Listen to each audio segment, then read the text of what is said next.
Good morning, Mr. Sajedi. Good morning, Mr. Gabel. Let's continue our interview on the regime in Iran and every little aspect that is important for us in Europe to understand, especially for policymakers. So some claim that Ali Khamenei, the supreme leader, so-called supreme leader, and his regime, they are misusing religion. They are misusing Islam for their own purposes. Do you have any current examples where we can plastically explain how that happens? Yes, there are too many examples available for this context and situation. You know that the regime of Iran is an ideological regime, and in spite of, and on the contrary of the liberalism and rational regimes, the regime such like Iran, they are not, they have no accountability. They are not accountable about the asks and the demands and the requirements of their people. And always they try to interpret their shortage with the religious, with the ideology. And always they have to update their ideology according to the daily requirements. In the last situation, I think that you have heard about a possibility of Iran, of a regime's attack to Israel, but it has already long delayed, and the regime is I think that, in my opinion, the regime is an game which has, in each side is going to be to lose, because if they attack to Israel, they have to accept this devastating sequences, and if not, they have to have an answer for their people, and they have no logical or rational answer. That's why they are going to spend from the religious sources. In last words, Khamenei has said that if we have no and non-tactical retreat, then maybe we will be punished by the God. Everything they refers to the God, and because the God is not touchable, they try to manipulate the public mind by this way. And this was not the first time. For example, few months ago, or I think 1 year ago, he used a special term, political religious duty, or political religious ritual, about the hijab, about the dress code of the women. And he said that the dress code of the women is a political duty, because we have an special term, I don't know in English we can use it correct or not, religious duties or religious rights, I think. But he used the words of political in place of religious, as if it is an political duty or obligation that defined by God. And D refers to his position as guardianship. I don't know if it makes sense for you. And guardianship, especially here, means that he is he is a mission. He is missioned by God to do some mission, and that's why he is unquestionable. He is they try to falsify and to extend of holiness for him. And so I think that I have to give you, to deliver you some religious and historical background about that, because in Iran especially it is very rooted, and actually now they have ripped what it sound 100 years ago. So it's very just we see the top of the iceberg, which is visible, but the big massa is not visible. Now I'm going to delete it. But before going deep in this concept, just I have to point out some fact, and I mean that some important things that in each dialogue. First, we have to be sure to get sure that we are talking about the same concepts and the same definitions, because there are concepts with various definitions, and if we make not clear that we are going to about what which definition of the concepts, then it can be a misunderstanding. For example, now I'm going to talk about the Islam and about, for example, the Shi'i or the Sunni or the other religious. By this dialogue, I use the public meaning, the public concept of these concepts, the public perception of these concepts, and maybe it can be against my own beliefs or opinion, but providing any misunderstanding, I use what the other people also use. For example, the Islam, or because in my opinion, Islam is limited to what is stated and expressed in the Quran and not more. But most of Muslims don't think so, and they consider Quran plus the other things such saints. Yes, the saints and narrations, but we know that Islam by itself has two main groups. One of them is Sunnite, which compose of 90% of the Muslims, and the other is the Shiite, mainly is in Iran and partly in Iraq, in Pakistan, in Lebanon, and they are about the 10% or 11% of the population. But in both block, we can recognize two separate streams. One of them, we name it Usuliyun, and it means principle. Usuli means principle, and they believe that to a limited extent, we can use our wise and reasoning for interpreting of Quran. And we may interpret the Quran. We can compare it with the Middle Age of the church, that the Christian church. Yes, that they didn't let the people to refer to the Bible directly, and it can be punishable, and but in Islam is not so, but they try to convince the people that you may not understand something from Islam, from Quran, because it's too complex. That's why we need some narrations for interpretation from the saints or from the apostles. In Shi'i is the same. Also, it's two streams. One of them is Usuli, and the other stream is, we name it Akhbari, and Akhbari means the people who just believe to the narrations and say that we can not understand from the God saying nothing, and we may not also try to use our reasoning. That's why we have to refer to this to the narrations and to the hadith. They name it the narrations as a hadith. In Sunni, but is big difference. I will explain which is the difference between this block and the other block. In Sunni, they believe in a position of innocence just for prophet. Yeah. In Sunnis, they believe to prophet, a prophet of the Islam, as an absolute innocent person and a faultless person, mistakeless person, and also they believe to Rashidun. Maybe have you ever heard that 4 caliphs after him? Of course, they are not a position of innocence for them, but they are esteemed and they are respected. And the numbers of the hadith is just limited to these 5%. In Shia is something else. The Shia believe to 12 imams. We can compare it with the saints. In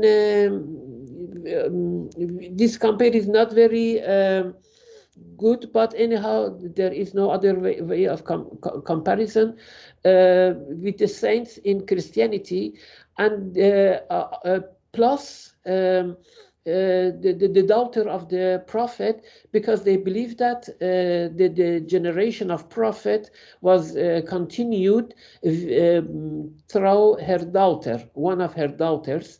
That's why they consider the position of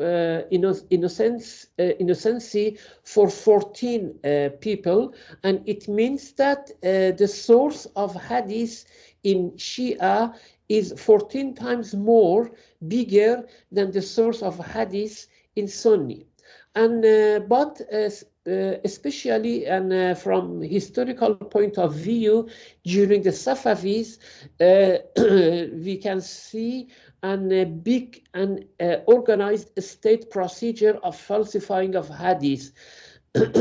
Maybe because when I have already explained that when the Ismail, the first king of Safavid, tried to found the Safavid dynasty, he used two tactics. First, he imported some scholars and clergies from the south of Lebanon because before that Iran was mostly Sunni, like the other Muslim countries, but with a minority of Shia also. But he imported some scholars and some clergies from the Lebanon, from the south of Lebanon, and then they try to convince the people, the Iranian people, because they were migrants, and they try to convince the local people, that the Iranian, that they are not, the public mind is not enough to be able to understand the religious principles of Shia, and they have to obey, and they have to follow what they make. The second tactics that Ismail made, he also imported some traditions from the Orthodox regions, from the Balkan. He delegated some delegations to Orthodox regions, to Serbia, to Russia, and also to because I think that, and you have ever heard that the family of his mother was they were Christian, and they had very good ties with the Orthodox. This make a special version of Shia in Iran, and the aim was to make and to maybe to we can say to falsify an identity against the identity of the Ottoman Empire, because the Ottoman Empire was recognized as the fourth caliph. And the Iran, the Shah Ismail and the Safavid, they didn't accept their caliphate, and they want to have their own empire. So they try to make a special Shia thinking, Shia scholar, and they began to try falsify too much hadith. I think that, yeah, I estimate that about million maybe hadith was falsified. Just if I give you an example, one of them is in a book, Bihar al-Anwar, with 110 volumes. And I think that hundreds of thousands of hadiths just from 14 innocent people that they believe.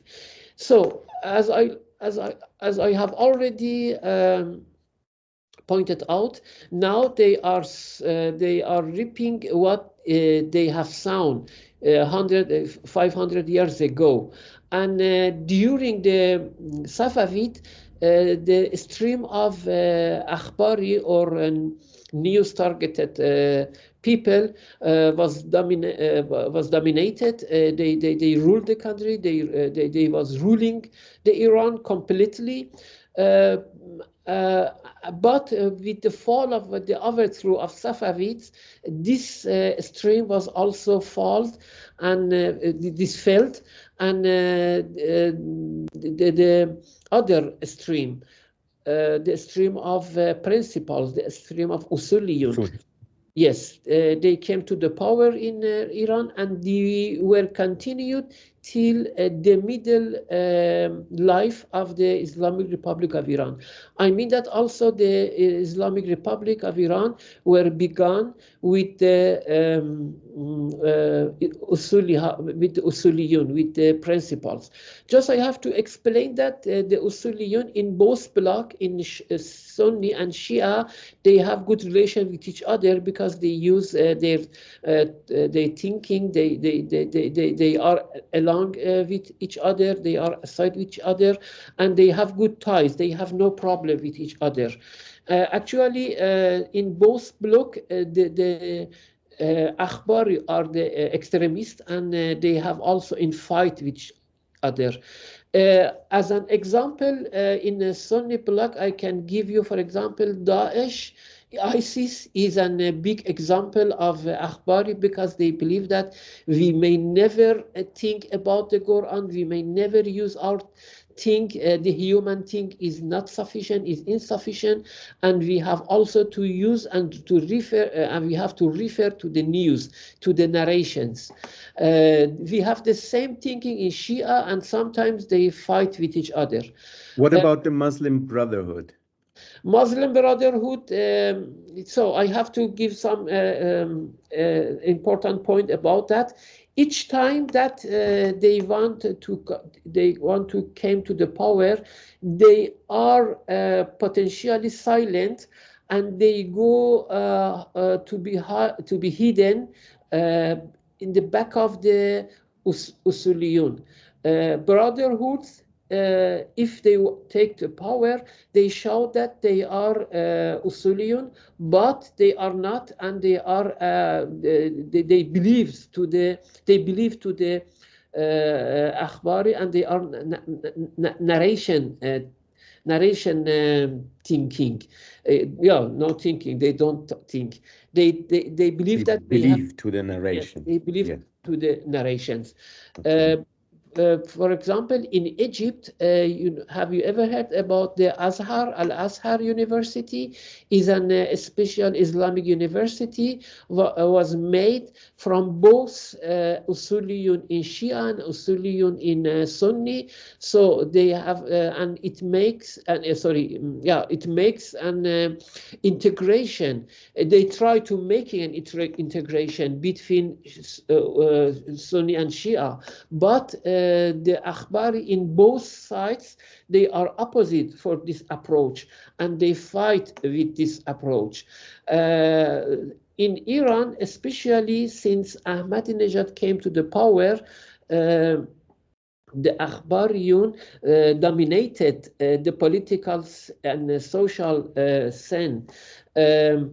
I think that there are evidence that the IRGC, which is controlled, because I try to know not for deviation to think to mention everything, but according to an released speech from Mr. Zarif, not a speech, he's in dialogue with somebody else, but the tape is released.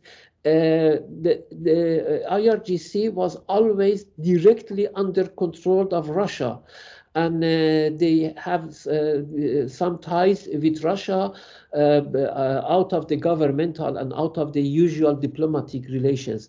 It means that IRGC is shaped and made by the Russia, and IRGC in Iran is apparently a narration. And since the Ahmadinejad came to the power, we can say that after 350 years, the Akhbari once again came to the power, assigned with this.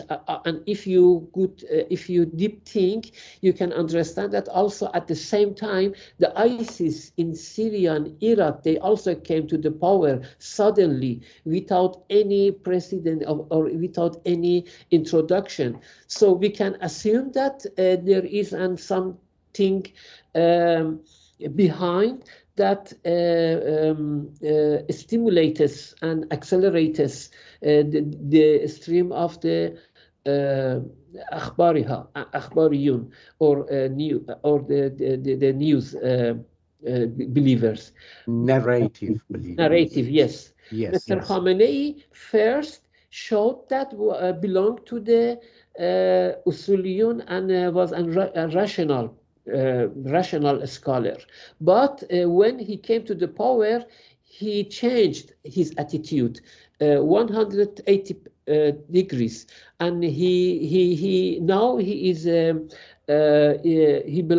is a figure and a prominent figure of the narratives, and he use the beliefs of the people to manipulate the religious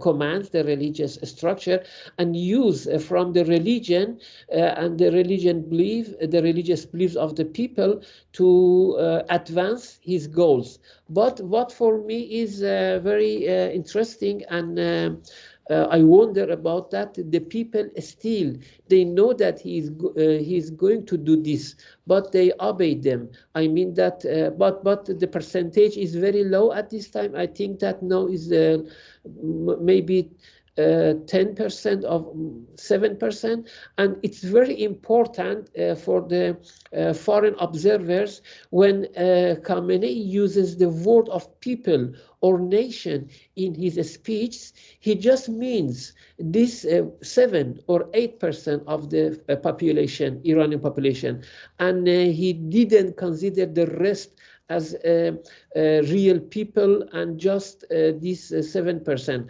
And because he has already concentrated all the possibilities and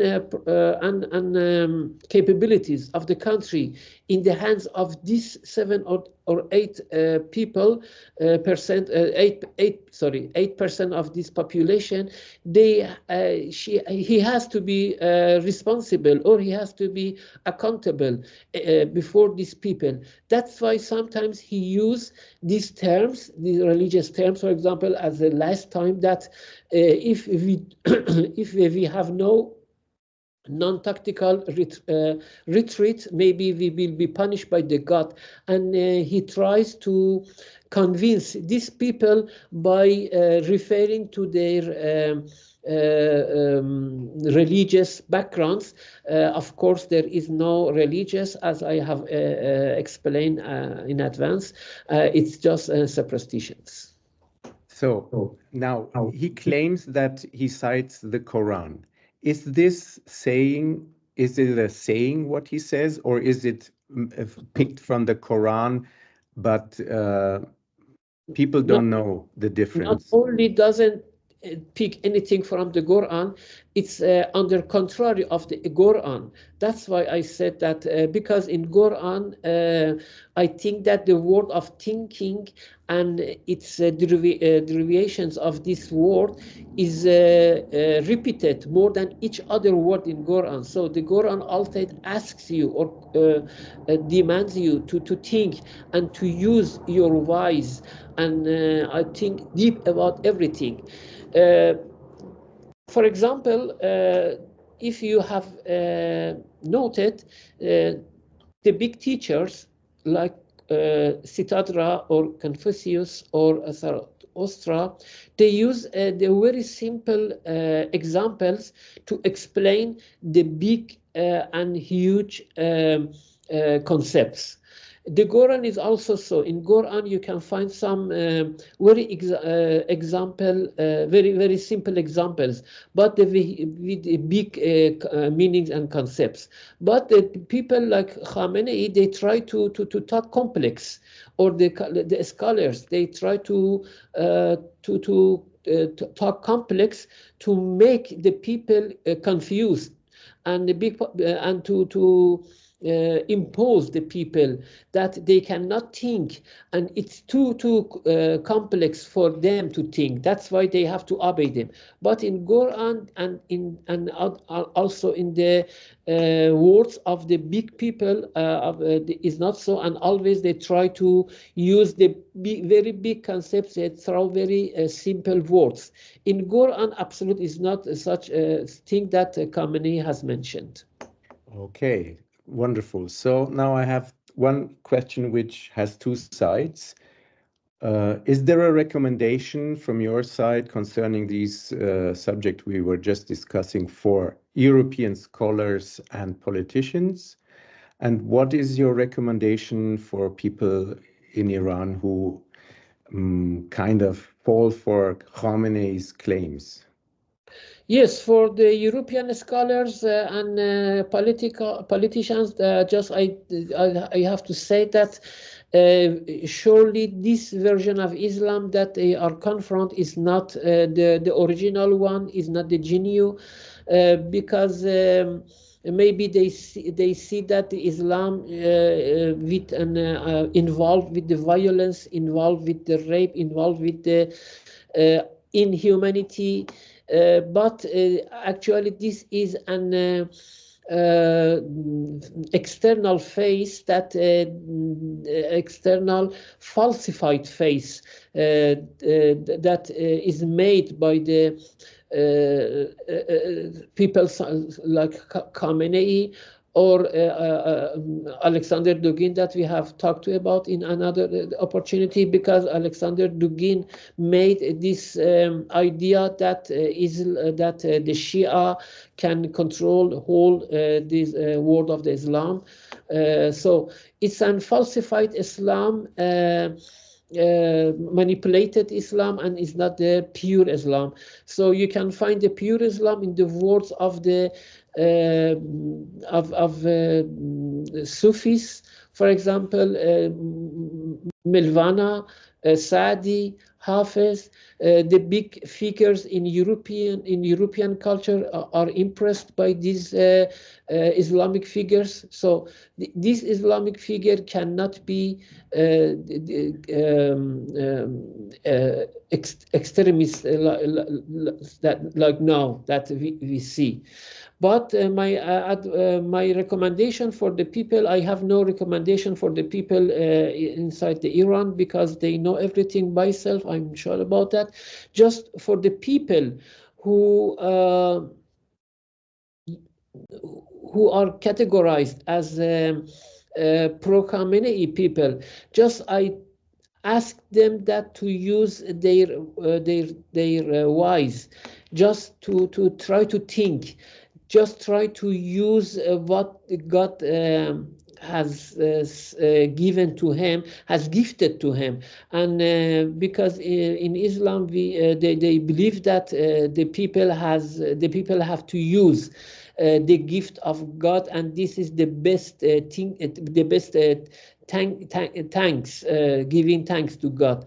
So they have to use, and what they got had to set them, and this is the big appreciation of the God gifts. So you recommend start thinking, start using your own thinking, like Kant said, use your ratio. Yes, absolutely. Thank you so much, Mr. Sajedi. So till next time. Yes, next time. Thank you.